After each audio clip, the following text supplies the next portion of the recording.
Hello, Tormenta family.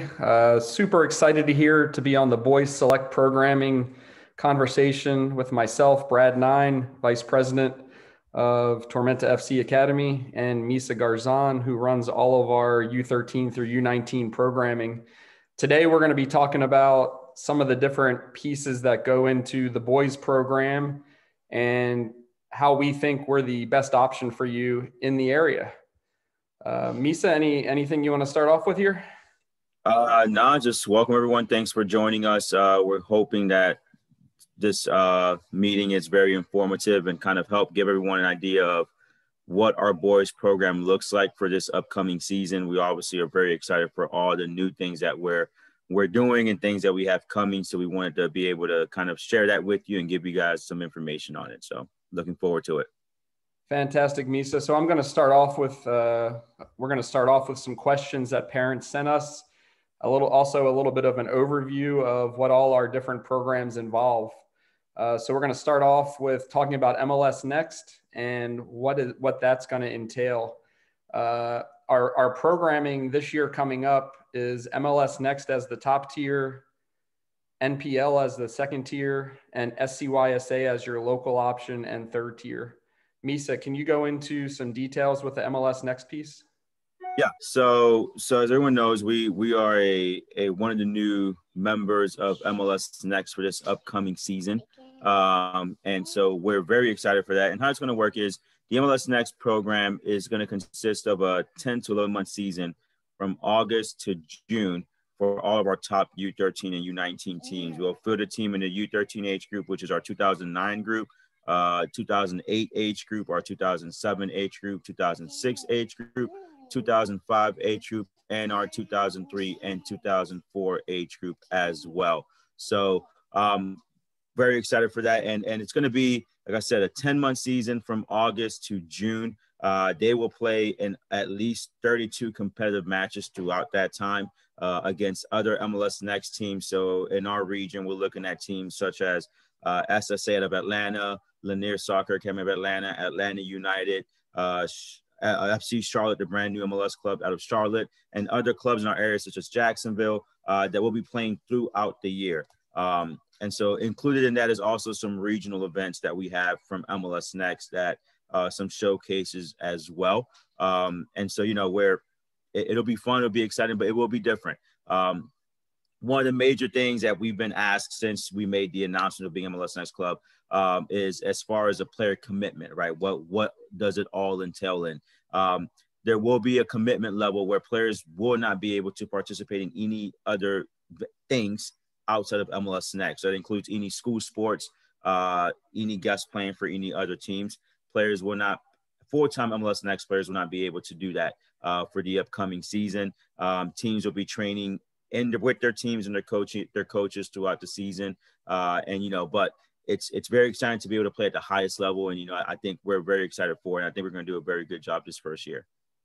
In that MLS Next piece, it's going to be super competitive with the games that we're getting. It's the Premier League across the country. And it's broken down into our region. Whereas our regional groups that we'll be playing against mainly are from Georgia, South Carolina, and Tennessee, with some possible crossover games from the Florida group. So it's going to be an extremely competitive season, and the kids are going to receive some great training. Our second teams are going to be playing in the NPL, which is what our first teams had played in the past. So we are moving them into an even more competitive regional league that it's going to have us have to amp up our game and start creating and pulling in even better players for our second teams. Misa, can you talk to us a little bit about the NPL piece? Yeah. So as Brad said, last year our first teams played in the NPL, the South Atlantic Premier League. So this year we made a decision to put our second teams in that league as well, just to provide a higher level of competition for all of our second teams across the board. It is a regionalized league, teams comprised of Georgia, North Carolina, and South Carolina will be participating. A lot of the clubs that are in this league Their first teams are playing in different leagues, whether it's MLS Next or other leagues that we have in the nation provided. And so it's going to be a season that runs from August up until January. So there will be no interference in the spring for the U15 to U19 age groups to participate in their respective school sports. Players who make the NPL team, players who play in the NPL team, they will be able to play high school or middle school soccer if they like. We're not, this league does not disable them from doing so. And the league is actually set up so that by the end of the league season in January, players can go and play for their respective school programs. So the U15 to U19 teams, which is our 2007, 2006, 2005, and 2003 and 2004 team, will play from August to September, while our 2008 and 2009 teams will play from August up until May. They will play a full year in the South Atlantic Premier League. And so that's going to be the sub. So if you were in the MPO last year, it's a very similar sub to we had last year. Obviously, we'll have a more full season without any COVID interruptions, hopefully. But players will be able to participate in this league. If they want to play and get involved in the spring and with their high school or middle school sports, they're more than welcome to. And like I said, our 07 group to 03 group will play from August to January, and our 08 and 09 teams will play from August to May. Now we're asking a lot of these players and families to really step up their game and receive consistent training. We have a group of high-level coaches that are going to be working with the 6 different teams we're fielding in the NPL, and we're looking to compete immediately throughout each one of those age groups. So it is a step up from the state league, but it's something that I think we can compete in. And within a year or two, the overall depth of our organization is going to be incredible with the level of player that we're putting out there on the boys' side to make happen. Our third level teams and local level teams are going to be playing in the South Carolina State League. Those are teams based in Effingham, Statesboro, Savannah, Bluffton, Hardyville. Misa, can you give us a little overview of the SCYSA League? Yeah, so we're proud partners with the South Carolina Youth Soccer Association, as we have been for numerous years in this club, and we will continue to have that partnership and relationship with the SCYSA. And so this year, all of our local-based teams. So when we say local-based teams, for those of you that may be new to the club or may be curious as to what that entails, those are any teams that we're able to have at a localized location. So as Brad said, if we have an Effingham-based team where the players all from Effingham and play and train in Effingham, or Statesboro or Savannah or Bluffton, Hardyville, and Hilton Head, then those teams will participate in the SCYSA League. So you have your open league, you have your PMSL, you have your challenge league. Those are the 3 tiers that they provide in SCYSA. We're going to field teams that we feel are most competitive and put them in the group that we feel they're most competitive in. One thing I do want to say with regards to a local team, local teams are based on the number of players that we have per age group, right? And the competitiveness of that team, right? So if there's only a handful of players from one area, we will do as we did last year. We will regionalize our teams. That way we can have a very good competitive environment for our players and allows our players to be in the best developmental environment for them during the season. With the SCYSA teams from U15 to U19, and again, that's our 2007, 2006, 2005, and our 0304 teams, they will play from August up until December. So State Cup is usually that first and second weekend in December. That's when those teams will play. For our U13 and U14 teams, our 2009 team that is now coming into the fold as a select program from the Junior Academy program, and our 2008 teams, they will play a full year round from August to May. The way the season goes for SCYSA, they go from August up until December or November, right before Thanksgiving break. And then they pick back up in February up until May when you have your state championships at the end of the season here in May, as we have this week with some of our programs. So that's going to be the setup for the SCYSA teams for this upcoming year. The really neat thing about participating in the South Carolina Youth Soccer, there's no more state border, so that we can host games in Georgia. So Effingham will host games. We have tryouts in Savannah in the very beginning of June. And we're looking forward to putting boys teams and girls teams together from U13 to U19 that would prefer the type of travel that South Carolina has to offer, where you get about half home games and the other games you're traveling to places like Charleston or Walterboro or Columbia. So for day trips as opposed to an overnight trip to another city. But it's something that we think is going to be a fantastic opportunity for our third level teams. We have quite a few questions that parents pose to us, asking things about MLS Next, NPL, and SCYSA. And we hope that you still ask us more questions about this after this conversation. If you need some more answers, you can always send me or Misa an email and we'll help you out with that. Once again, we have tryouts coming up very soon, so make sure you register for evaluations and get out to the tryouts. That's going to be your best opportunity to be seen by the coaches and to participate in this amazing setup that we have created for this upcoming fall season between MLS Next, NPL, and SCYSA. Going to start off with some questions here, and Misa and I are going to chat about them, and then we'll go from there. Misa, we got where will the training be for our teams?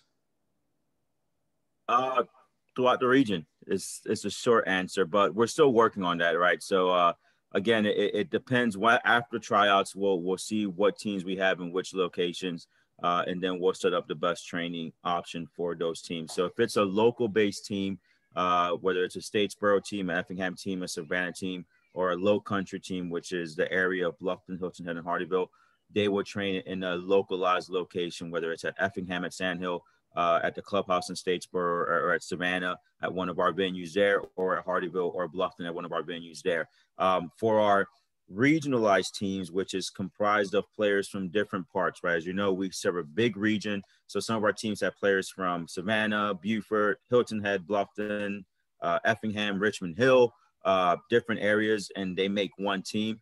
They will train in the central location, which is predominantly going to be the Hardyville area. And that applies for all of our teams that are considered regionalized, right? So whether it's a SCYSA team, whether it's an NPL team, they will train the centralized location that's able to get all the players in one area that's as central as it possibly can be. And then for MLS Next teams, the same thing, right? Well, we're going to get a location for them to train, but we're still working on finalizing those details.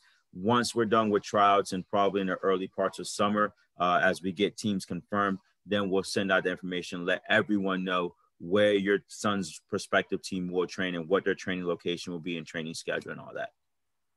For those centralized locations, Misa, would it mean we were always there, or would there be an opportunity where we might train in, let's say we're in Hardyville usually, but could we train in Savannah one day here or there or something along those lines? Yeah, we're working on that where we want to be able to provide an option where we do want teams training together. Like we do value the importance of teams training with their respective coaches and their teammates throughout the season so they can develop, especially as they get older and we start focusing on the tactical development of the player. But we also want to be able to accommodate families who do have to travel a long ways to train in a centralized location. So we're hopefully looking to next season be able to provide a local training option for all of our players. Will be what we're calling a technical development day, right? So they'll train locally with a coach in the local area, whether it's Statesboro, Savannah, Hardyville, Effingham. If you're on a regionalized team, and you'll be able to train locally for once a week, where you can still get good quality training by good quality coaches, and not have to deal with traveling so much during the week, to be able to train with your team. Awesome. Have another question here. MLS Next has 2 player designations, full-time and part-time player. Does Tormenta plan on taking advantage of this aspect of MLS Next? And if so, how?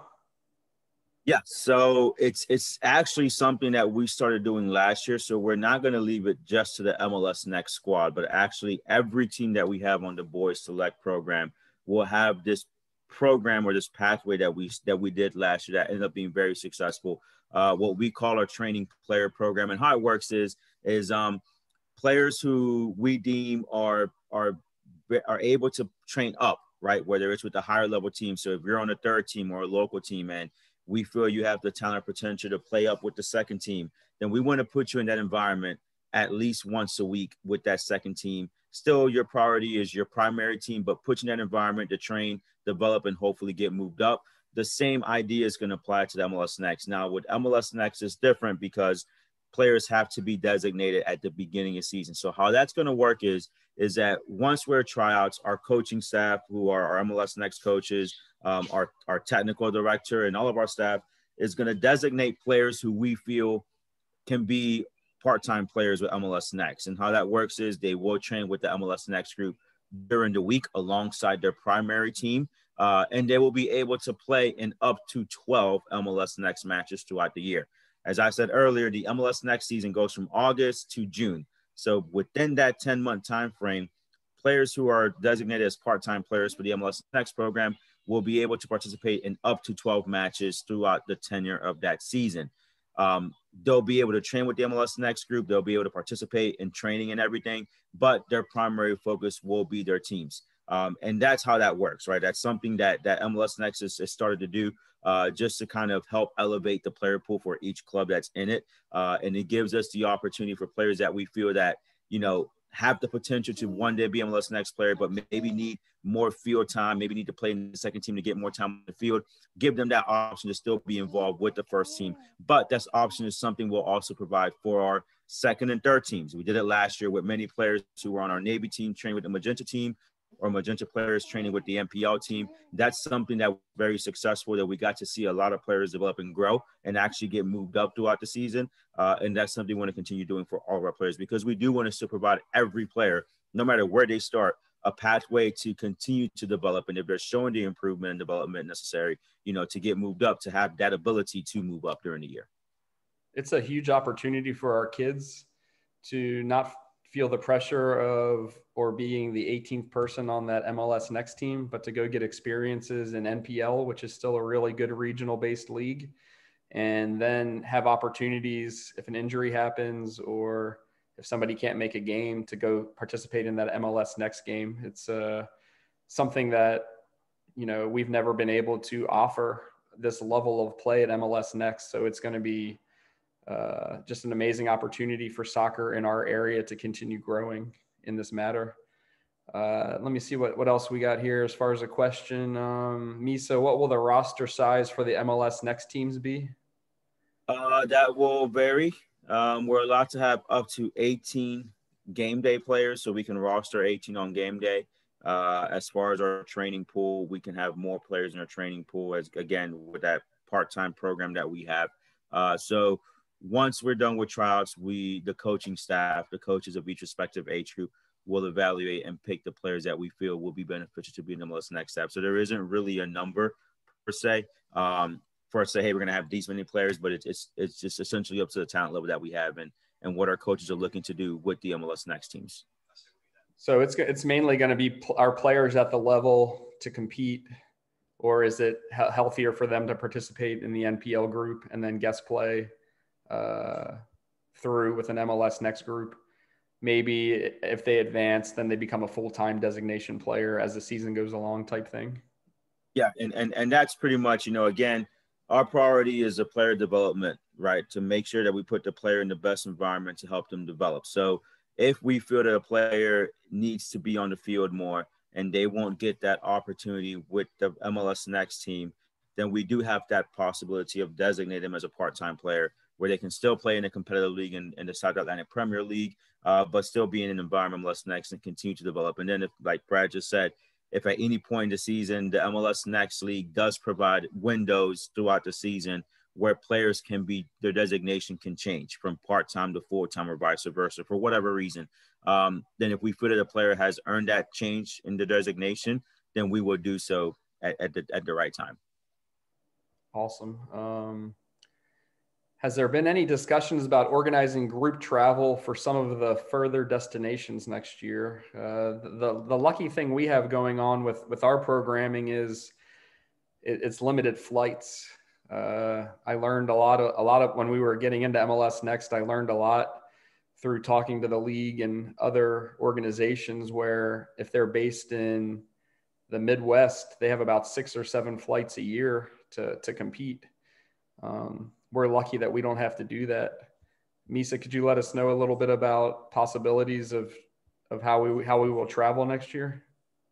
Yeah, so for all of our age groups, for all of our tiers that we have, whether it's MLS Next, the NPL, or SCYSA, it will still fall on the player's responsibility or family's responsibility to get the players to the designated location when they need to be there. With MLS Next, as Brad just said, the way the MLS Next season plays its schedule out, it's not necessarily you're playing 2 games every weekend. There could be a situation where we travel to play Jacksonville. That's a 1 game for that weekend. There's no 2 games just because of some of the league requirements that they have and the standards they have in terms of how much playing time players get and how much games they should be playing at a certain period of time in the periodization process. So there are times that we need to go overnight, whether it's MLS Next, SAPL, or SCYSA. Traditionally, families will get the players there on their own, but we are open to teams who may want to rent a charter bus or get another form of transportation provided to the players to better accommodate the players and the families for a specific age group. That is entirely available and possible to each parent. I know our club has a partnership with a charter company that does our pro team, where we can get good pricing if there are teams to do that. We as a club are not going to say we're going to provide a charter bus for each game for these teams. But if there was a team that said, hey, we want to get a charter bus for this, or, a group of teams, or there's an event that we're going to and families decide they want to do it, that's definitely an option that we can look into doing and then providing for all of our teams. Talk to me about uniforms for next year, Misa. I think we're at the end of our cycle. Yes. So for our families who may not know what the cycle is and all of this stuff with club soccer, our club traditionally rotates uniforms every 2 years. So this past season was our 2nd season in the uniforms that we had. This upcoming season, we will have new uniforms for all of our teams, from junior academy up to U19. So once you've been offered a spot on a team and you accept, you'll be able to order uniforms. So what the uniform kit consists of, we have a home kit, we have an away kit, which is your jersey, your shorts, and your socks. And we also have a training top that players will be required to wear to every training session, because we do require training kits for our players. Those are the required things. Now, we also have extras. People can get book bags, they can get jackets, they can get different things that they're able to purchase. If you'd like, those are optional. But we will have new uniforms this year. I've already seen the mock-up of them. I think you guys will like them. I can't give it away yet. I'm not allowed to, but I think you guys will like them. But yes, this year we will have new uniforms. So if you're new to the club or, you're returning, we will have brand new uniforms this upcoming season. Oh, that's fantastic. We need to get everybody set up with evaluations and registered. So it's super important you get on the website, tormentafc.com, click on Youth Academy, go down to evaluations and click on that and make sure you sign up to participate next season. It's a $30 fee for the tryouts. They are beginning. Misa, when do they begin?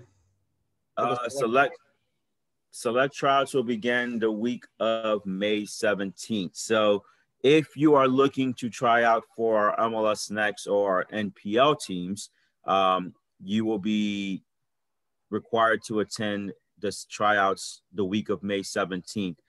If you go on our website where Brad said, tormentafc.com, and you go /academy and you click on evaluations, you can register there, which you need to register in order to try out. You cannot try out if you are not registered. And then also you will be able to see the schedule for each age group. So if your son is a certain age group, born a certain year, you can go on there and see when their tryouts are. Those tryouts are happening the first week of May, whether it's in Hardyville or even Statesboro, that's Saturday. Those will be the tryouts where we will be evaluating our MLS Next and NPL teams. So if you're looking for your son to play in one of those two teams, we highly encourage you to come to tryouts. Now, you can come to as many tryouts as you'd like. You can come to as little tryouts as you'd like. I always tell all of our families, because I've gotten some of these questions this past few weeks, how many tryouts does my son need to go to? My answer is always the same. The more we can see your player, the better we can evaluate your player to place them on the proper team and proper environment for them. So If you're able to come to as many as you can, no problem. There is no extra charges. The $30 covers every tryout you go to. And also in that same week, for those of you that are looking to play locally, that want to be on a local team, we have tryouts in Statesboro. We'll have tryouts in Savannah in June, and we'll have tryouts in Effingham the following week, the week of the 24th. All that information you can find on our website, like Brad said, tormentafc.com. If you look on the top area, you'll see where it says Youth Academy. Click on evaluations. You can see all the tryout information, times, locations where each age group will be trying out. And then you can also register if you have not done so already. It's going to be an exciting fall for all our programming, especially our boys getting this opportunity for MLS Next. A new group heading into NPL, and then the fun that exists within SCYSA and running for state championships and all the energy that goes along with all that. So really get on there, sign up for evaluations so that we can be ready to go and be organized out there with making it the best experience for you and your family. Once again, if you have any questions, don't hesitate to call or email. My email address is bnein@tormentafc.com. Phone number 912-257-3989. Misa, can you pass along your email address, please? Yeah, so my email is M as in Mike, Garzon, Garzon. You can see my name right down here somewhere. There it is, at tormentafc.com. If you have any questions, email me. We will get back to you and answer the questions as best as you can. There is no question that you don't need to ask. If you have any uncertainty or any questions or any confusion, we are here to help you to make this as easy and smooth as possible for you and your child, and also to give you all the information you need to make the best decision for your child. So if you have not done so, register for tryouts. Again, they start in 2 weeks, exactly 2 weeks from today. We're excited, looking forward to it. And also, if you have any questions about the leagues, about your son, anything that you may have regarding the club, please don't hesitate to email us and contact us and let us know. Thanks, everybody, and look forward to seeing you at the field. Thanks, everyone.